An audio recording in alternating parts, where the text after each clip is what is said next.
Assalamualaikum warahmatullahi wabarakatuh. Ya, untuk tugas praktikum perpajakan, saya memakai buku Siti Resmi ya, yang kemarin sudah kalian dapatkan semua. Dan perlu diingat, tugas saya dimulai dari halaman 12 ya, untuk buku 1. Di situ kalian kerjakan cukup yang pegawai tetap untuk gaji bulanan saja dulu. Jadi yang poin pertama ada nama pegawai Akbar sampai dengan poin 12. Nama pegawainya Charles. Kemudian ada di sini status dan tanggungan ya. Untuk status dan tanggungan akan saya jelaskan lebih lanjut ya, yaitu PTKP atau di sini ya, kepanjangannya adalah penghasilan tidak kena pajak dan pengertiannya adalah batasan penghasilan seseorang tidak dikenakan pajak ya. Jadi saat seseorang itu hidup ya, pasti mereka membutuhkan beli rumah, beli alat transportasi, atau dalam hal ini misalnya mobil atau motor ya. Kemudian untuk biaya hidup, untuk membiayai anaknya sekolah, kemudian ada untuk mungkin beli susu ya, atau dan lain-lain ya. Jadi diberikan yang namanya adalah PTKP. Diharapkan PTKP di sini itu bisa untuk membiayai hidup mereka ya. Jadi untuk PTKP sendiri itu akan ada yang namanya kode status. Ada 2 ya. Yang pertama adalah untuk yang belum menikah, itu akan statusnya namanya TK atau tidak kawin. Kemudian yang sudah menikah, itu akan diberikan kode status K atau dalam ini istilahnya adalah kawin. Untuk TK dan K ya, itu nanti akan ada yang namanya tanggungan. Tanggungan untuk PTKP itu maksimalnya adalah 3 orang. Ya. Dan yang boleh ditanggung di dalam perhitungan pajak di sini yaitu yang pertama, atau gini, untuk lebih jelasnya ya, yang boleh ditanggung adalah keluarga segaris keturunan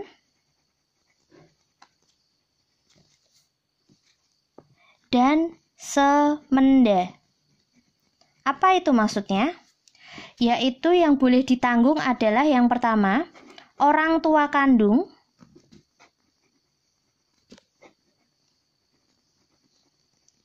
dengan catatan tidak punya penghasilan.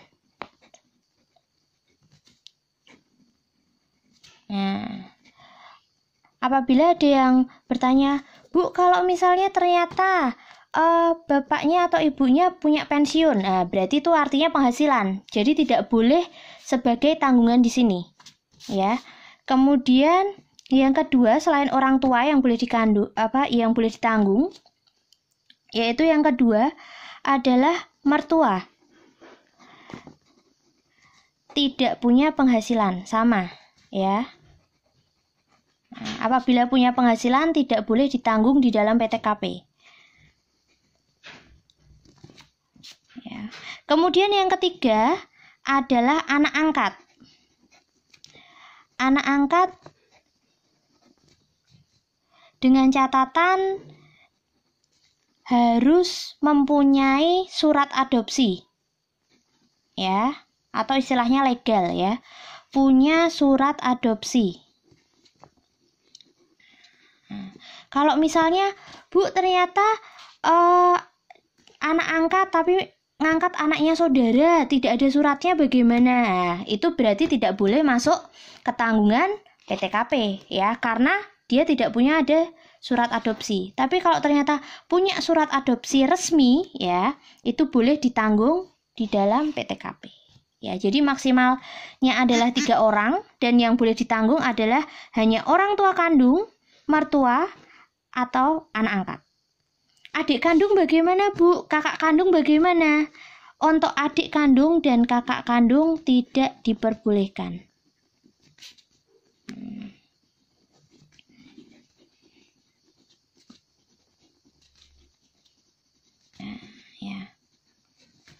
Ini tidak diperbolehkan. Ya, jadi yang boleh hanya poin 3 ini. Oke, itu untuk PTKP ya. Kemudian PTKP untuk saat ini ya. Yang pertama dulu contoh soal. Saya berikan contoh soal ya. Misalnya seperti tadi Bambang Eko ya. Bambang Eko belum menikah.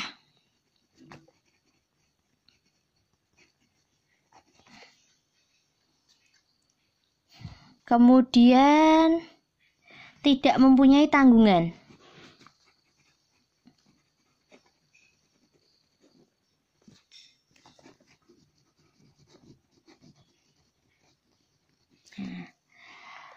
Bagaimanakah PTKP-nya? Ya, untuk PTKP-nya berarti di sini dia adalah sebagai WP sendiri, ya, WP sendiri.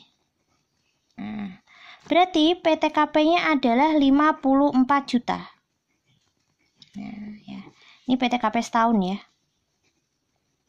Ya, karena belum punya tanggungan. Tapi bagaimana kalau soal kedua? Sama ya, soalnya adalah Bambang Eko. Di sini dia belum menikah.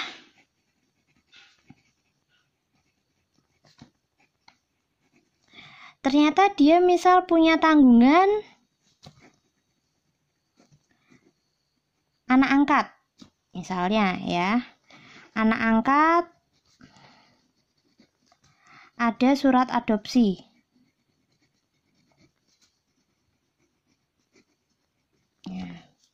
Berarti PTKP-nya, PTKP setahun ya, WP sendiri 54 juta. Kemudian untuk tanggungan, ya, 1 orang, yaitu pertanggungan adalah 4.500.000. Berarti PTKP dia setahun adalah 58.500.000.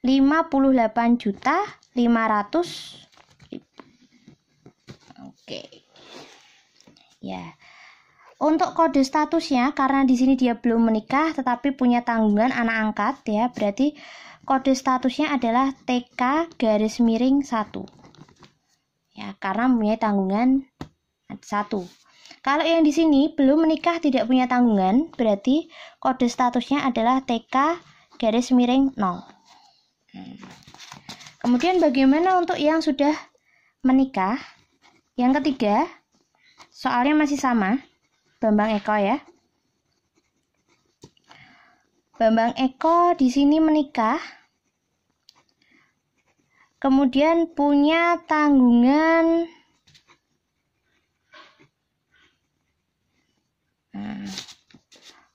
orang tua,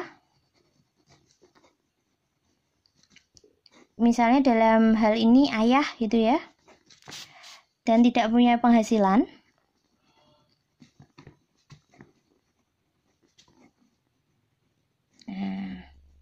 Bagaimana perhitungan PTKP setahunnya? Berarti untuk PTKP-nya ya, yaitu WP sendiri tetap seperti biasa ya, WP sendiri 54 juta. Kemudian untuk tanggungannya, oh dia sudah menikah, berarti untuk tambahan menikah ya, tambahan menikah atau kawin. Tambahan menikah atau kawin itu adalah 4,5 juta. Kemudian ada tanggungan 1 orang ya, ayah dalam hal ini 4,5 juga. Berarti kita tambahkan, yaitu ketemu 63. Ya. Dan untuk kode statusnya adalah K, karena kawin ya, karena menikah, garis miring, ada tanggungannya 1, yaitu ayah. Nah, G, garis miring 1. Loh Bu, ini di sini ada tambahan menikah istri. Nah, untuk istri sudah masuk di sini. Ya, jadi tidak perlu ditambahkan di tanggungan orang laki. Ya, jadi untuk istri sudah masuk di sini. Oke, ya. Kemudian contoh lagi misalnya. Contoh yang keempat, ya. Bambang Eko, masih sama soalnya. Bambang Eko menikah, punya tanggungan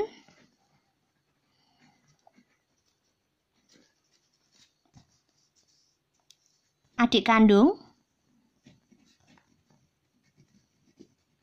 ya, kakak kandung,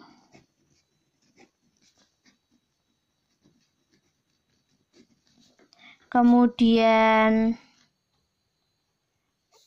ada orang tua, sama ya, ayah dalam hal ini, tidak punya penghasilan.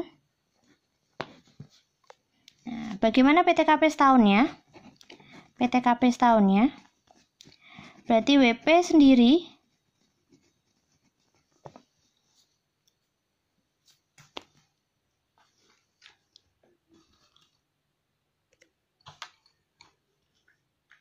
untuk WP sendiri berarti adalah 54 ya. 54 juta. Kemudian tambahan menikah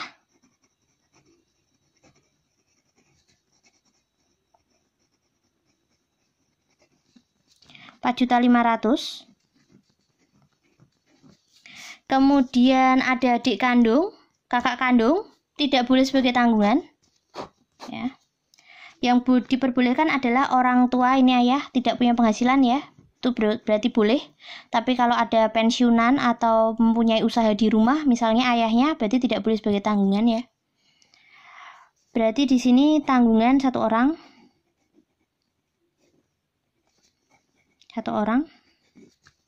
yaitu sebesar 4,5.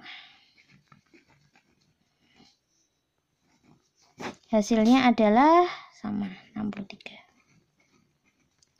Berarti kode statusnya adalah K-1. Ya. Itu untuk PTKP ya. Jadi di sini di buku praktikum kalian lihat jelas ya. Ada di sini Akbar menikah anak 1, menikah anak 2. Menikah adik kandung 1, adik kandung boleh tidak?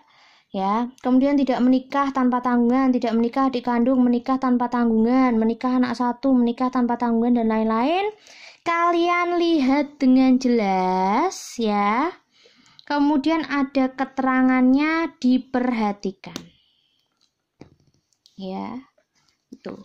Oh iya, untuk saya hampir lupa, untuk tanggungan tadi saya tambahkan sedikit tanggungan PTKP. Tanggungan PTKP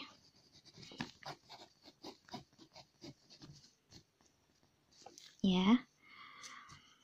Itu dihitung per awal tahun ya. Yaitu 1 Januari. Ya. Misal, saya beri contoh lagi. Misal, ya.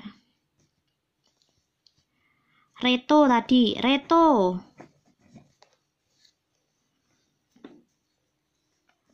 belum menikah.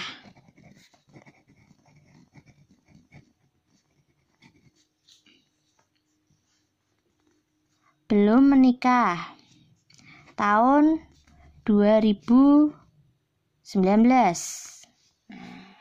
Ya, Reto belum nikah tahun 2019. Berarti kode statusnya kan TK 0. Ya, karena asumsinya belum punya tanggungan. Kemudian tanggal 1 Januari 2020 Reto menikah.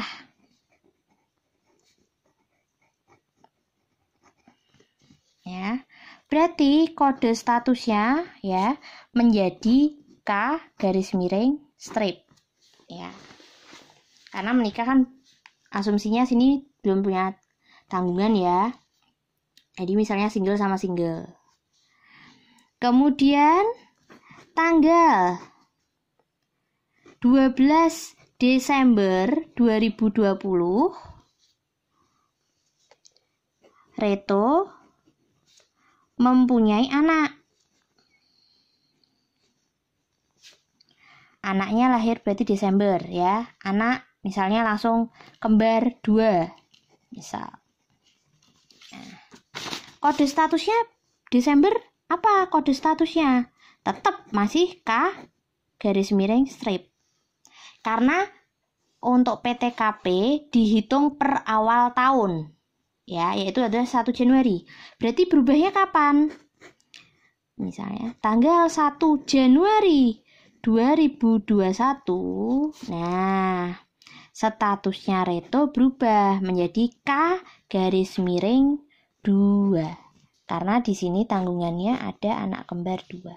Jadi dihitungnya per awal tahun, yaitu 1 Januari. Kalau misalnya ternyata Bu lahirnya 2 Januari 2021, ya boleh dihitungnya berarti nanti per 1 Januari 2022.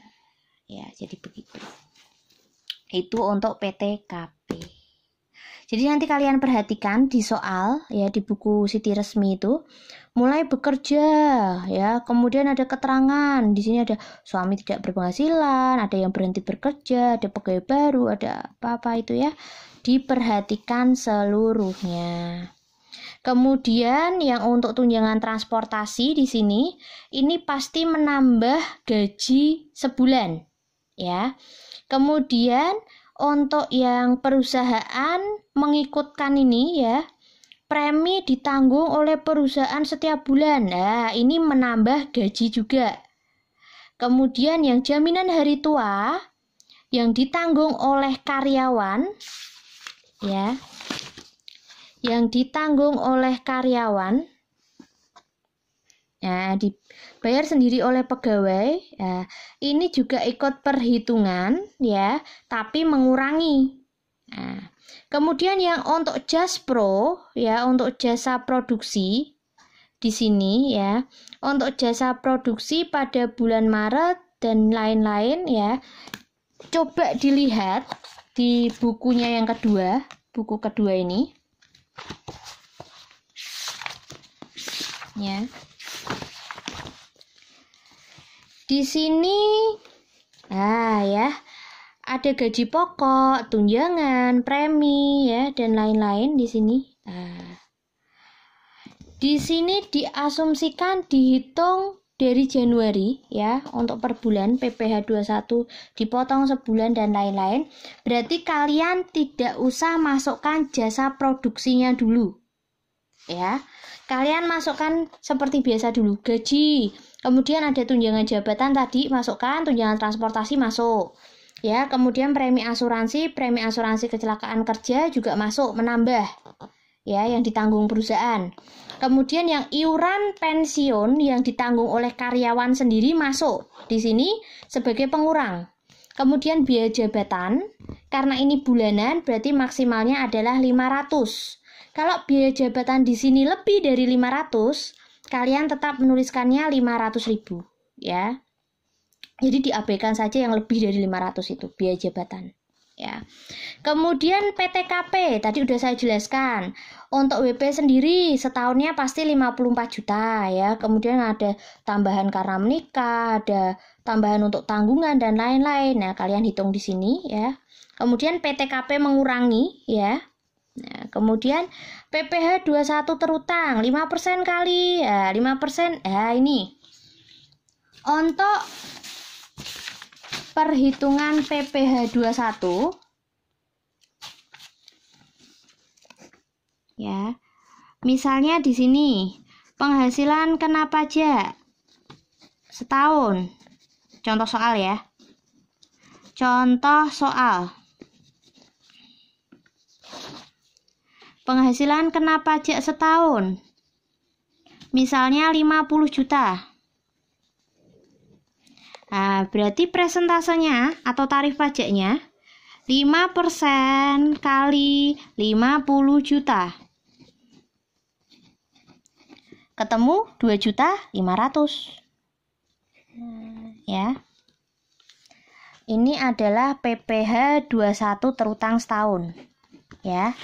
Kalau nanti PPh 21 sebulan berarti 2.500.000 dibagi 12. Ketemu di sini kalian bisa hitung ketemu berapa. Ya. Contoh pertama. Kemudian contoh kedua. Penghasilan kena pajak setahun sama ya. Di sini misalnya penghasilan kena pajak setahun saya tuliskan 250 juta misalnya. Ya. Berarti nanti PPh 21 terutang setahun ya. Terutang setahunnya berarti 5% kali tidak boleh langsung dikalikan 250 ini, tapi bertahap ya, namanya adalah tarif progresif. Semakin tinggi penghasilan kena pajaknya ya di sini, berarti nanti akan semakin tinggi tarif pajak di sini presentasenya ya, itu akan mengikuti pasti semakin tinggi. Jadi misalnya ini tadi 5% kali 50 juta dulu, nggak boleh langsung kali 250 ya. Ketemu 2.500.000. Lalu yang berikutnya, tarif yang berikutnya berapa? Tarif yang berikutnya adalah di sini. Sampai dengan 250 juta kali 15%. Nah, berarti di sini ini sudah ada 50 ya. Berarti sini 15% kali sisanya berapa? Nah, ini 250 udah diambil 50, sisanya 200. Berarti ketemu 30 juta. Tambahkan 2,5 tambah 30 berarti ketemu 32.500.000. Ini adalah PPh 21 terutang setahun. Sebulan dibagi 12. Berarti 32.500 dibagi 12. Ketemu berapa? Ya.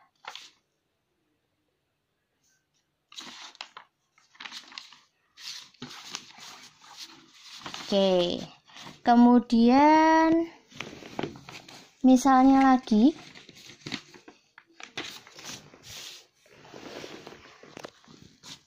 penghasilan kena pajak. Contoh yang ketiga ya. Penghasilan kena pajak setahun adalah 320 juta. Misalnya begitu. Berarti PPh 21 terutang setahun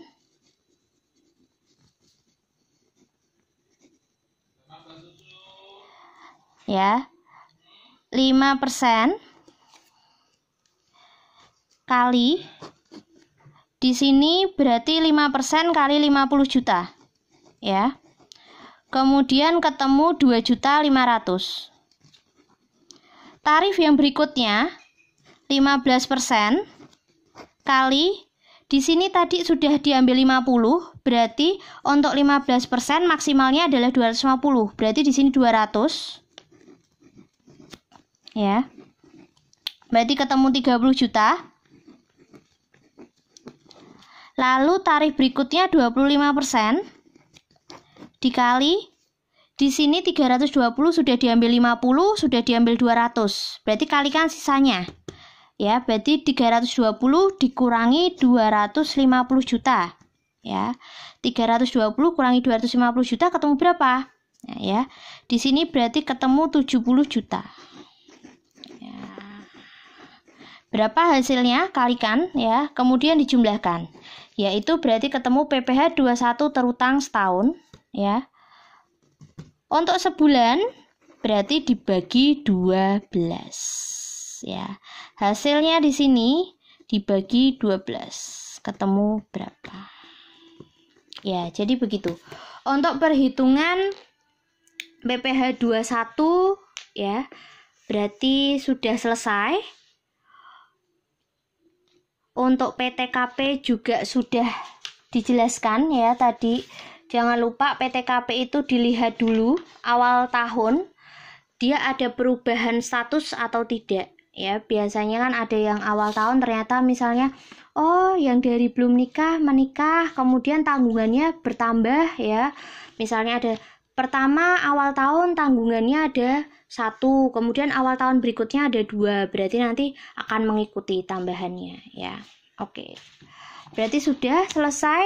Silahkan dikerjakan untuk praktikum perpajakan buku 2 halaman 8 sampai dengan halaman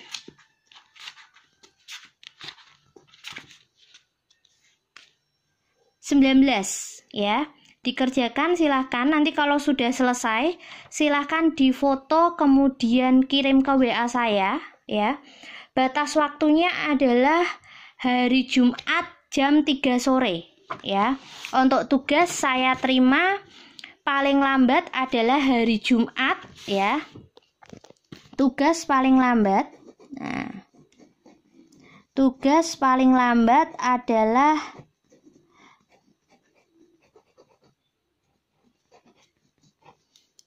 hari Jumat ya, jam 3 sore ya. Hari Jumat jam 3 sore tanggal 17 kalau nggak salah ya, tanggal 17 April 2020 ya.